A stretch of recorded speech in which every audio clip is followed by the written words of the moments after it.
وہ دروازے رسول پہ آیا اور رو کے عرض کی حضور میرے ساتھ یہ ہوا ہے۔ حضور نے فرمایا جا تو آج سے آزاد ہے۔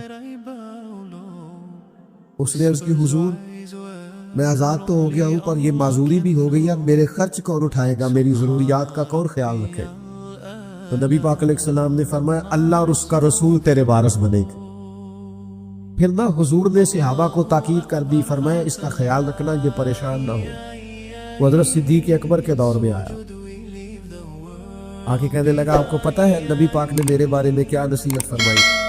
جناب صدیق فرمانے لگے تو غم نہ کر، وعدہ حضور نے کیا ہے ہم نبھائیں گے، تیرے تمام اخراجات، تیرے سارے معاملات، تیری تمام ضروریات کا خیال رکھا جائے۔ ہم غلام ہیں، ہم غلامی کریں گے، ہم اس رشتے کے تسلسل کو برقرار رکھیں، تجھے کوئی تکلیف نہیں آئے گی، ہم غلام ہیں نا، اس رشتے کو نبھائیں گے۔ حضرت صدیق اکبر کا وصال ہوا تو وہ سیدنا عمر کی خدمت میں آیا اور اس نے آن کر کے عرض کی حضور میرے بارے میں کیا خیال ہے؟ تو جناب عمر فرمانے لگے خیال وہی ہے کہ حضور نے تیرے ساتھ وعدہ کیا تھا تو جب تک عمر کی جان میں جان ہے تیری ہر ضرورت کا خیال رکھا جائے۔ ہم نبی پاک کے غلام ہیں، ہم اس رشتے کی حساسیت کو، نزاکت کو، درد کو سمجھتے ہیں، ہم اس پر پوری توجہ دیں گے، ہم اس غلامی کو نبھائیں گے۔ ایک غلام ہے وہ ناک کٹی ہوئی ہے، اس نے حضرت عمر سے کہا میرا مصر میں رہنے کو دل کرتا ہے، فرمایا جہاں تیرا دل کرے گا وہاں رہائش مل جائے۔ ہم نے وہ عہد اور پیمان نبھانا ہے جو کریم نے فرمایا۔ حضرت عمر نے مصر کی گورنر کو لکھا اس کے لیے گھر بھی تعمیر کر دو، اس کی ضروریات کا بھی خیال رکھو، اسے کوئی تکلیف نہیں آنی چاہیے کیونکہ وعدہ مدینے والے معمول نے فرمایا۔ جب تک ہم اپنے ذہن کو، اپنی فکروں کو، اپنی طبیعت کو پورے طور پر مائل نہیں کرتے کہ ہم نے وہ خاص تسلسل جو نبی پاک علیہ السلام کے تبلیغ دین کا ہمارے اسلاف نے سنبھالا تھا وہ ہم نے سنبھالنا ہے، ہم نے وہ غلامی کرنی ہے۔ اور پھر میری تبلیغ ہی ضروری نہیں، آپ دین پر ڈٹ کے عمل بھی کریں نا تو اس سے بھی رشتہ غلامی مضبوط ہوتا ہے۔ امام جعفر صادق رضی اللہ تعالیٰ عنہ سے ایک شخص نے پوچھا تھا میں دین کی تبلیغ کرنا چاہتا ہوں تو کیا کروں؟ تو آپ نے فرمایا کوئی مشکل کام نہیں، تو دین پہ عمل کرنا شروع کر دے، دین کی تبلیغ ہونی شروع ہو جائے گی۔ عمل کریں آپ دین پر، سنت پر، شریعت پر، احکامات نبوی صلی اللہ تعالیٰ علیہ وسلم پر عمل کریں، آپ محسوس کریں گے کہ تبلیغ ہونے لگی، اشاعت دین ہونے لگی۔ لیکن جب تک آپ عمل ہی نہیں کرتے، لا تو لا کرتے ہیں، بہانے بازی کرتے، باقی ہر چیز کا خیال ہے، یہ جو غفلت ہے نا، غفلت یہ بڑی نقصان دہ چیز ہے، یہ انسان سے تعلق رکھنے والی ہر چیز کا برا حال کر دیتا ہے۔ ہم نہ تو اب کمزور ہیں، نہ ان پڑھ ہیں، نہ چھوٹے ہیں، نہ جدید دور کے تقاضوں سے ہم نہ آشنا ہیں۔ کسی شخص سے بھی آپ گفتگو کریں گے تو اللہ کے فضل سے وہ ڈھیر ساری چیزوں کا ادراک رکھتا ہے، سمجھ رکھتا ہے، شعور رکھتا ہے۔ وہ آپ کے ساتھ جب گفتگو کرتا ہے تو محسوس ہوتا ہے کہ وہ ساری چیزوں کو سمجھ رہا ہے، خطرات سے بھی آگاہ ہے، خوشخبریوں سے بھی آگاہ ہے، آنے والے وقت میں کون سی چیزیں نقصان کا باعث بن رہی ہیں اور کون سے پھول خوشبو دینے جا رہے ہیں، وہ سب چیزوں کو جانتا ہے۔ لیکن اس کے باوجود جو اتنی زیادہ کمزوری امت میں آ گئی ہے، اس قدر زیادہ ٹوٹ پھوٹ کا جو ہم شکار ہیں، تو زیادہ تر مسئلہ ہماری لاپرواہیوں کا ہے، ہم غفلتوں کا شکار ہیں۔ غفلت ایک خوفناک چیز کا نام ہے، یعنی جو بندہ پرواہ نہیں کرتا، توجہ نہیں دیتا، خیال نہیں کرتا اپنی ذمہ داریوں کا، وہ شخص فساد کا باعث بنتا ہے، وہ نقصان کرتا ہے، وہ اذیت ناک حد تک چیزوں کو لے جاتا ہے۔ آپ کو بہرحال پرواہ کرنی پڑتی ہے۔ یہ جس دور میں میں اور آپ ہیں نا، یہ لہو و لعب کا دور ہے، کھیل تماشے کا۔ کھیل تماشا ہمیشہ انسان کو لاپرواہ کر دیتا ہے۔ آپ دیکھ لیں، کل تک کھیل تماشا کسی گراؤنڈ میں جا کر کسی آلے کے ساتھ کھیلا جاتا تھا،